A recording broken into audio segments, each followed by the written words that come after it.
hyvät kansalaiset ja medborgaret sekä ne kaikki muut uudet tyypit tässä maassa.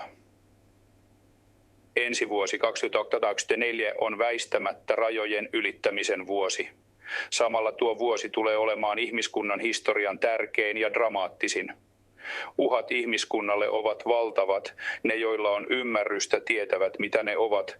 En käy niitä tässä tarkemmin luettelemaan, lista on liian pitkä ja laittaisitte telkkarin kuitenkin heti kiinni kun ette halua niistä kuulla.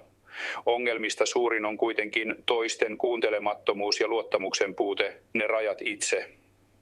Rajan ja uhat on kasvattanut juuri ymmärryksen sekä etenkin uteliaisuuden ja kuuntelemisen taidon puute, etenkin valtakunnan ylimmissä päättävissä kerroksissa, päättäjien, byrokraattien ja median kesken. Juuri siellä on pudottu syvällä kuuntelemattomuuden kaninkoloon.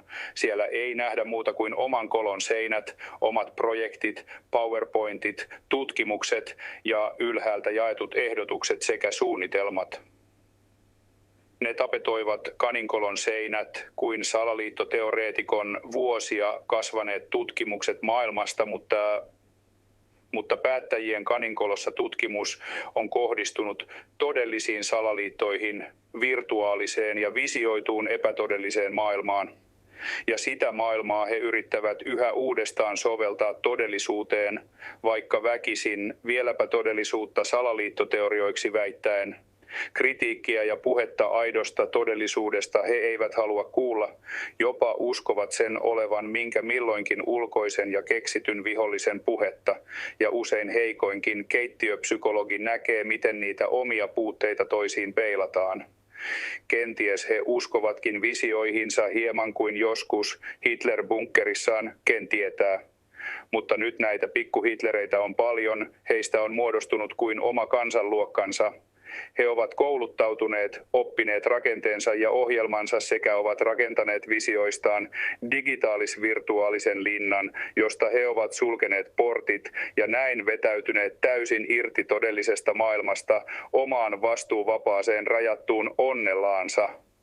Ja mikä pahinta, samalla he ovat vetäneet suurimman osan kansaakin pimentoon, sillä linnan seinät on vuorattu ulospäin värikkäillä, keinotodellisuutta mainostavilla kuvilla, poliitikkojen leveillä, valkaistuilla hymyillä sekä sodan ja lääketieteen luonnottomilla ihanuuksilla, värikkäillä pelastuksilla ja lupauksilla uudesta uljaasta maailmasta, jossa ihmisen ei tarvitsisi enää olla muuta kuin hänelle syötettyjen fantasioiden ja visioiden luoma havainnekuva. Näin kauhun tasapaino rajan kummankin puolen toimii.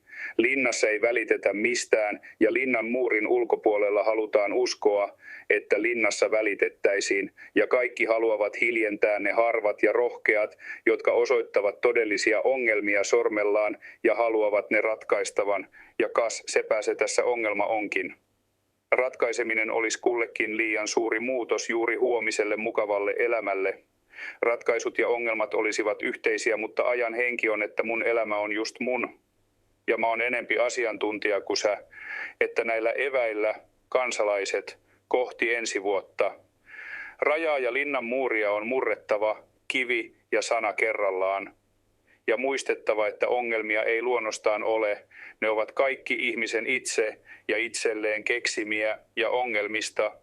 Pahimmat ovat usein niihin visioidut ratkaisut. Hyvää uutta vuotta.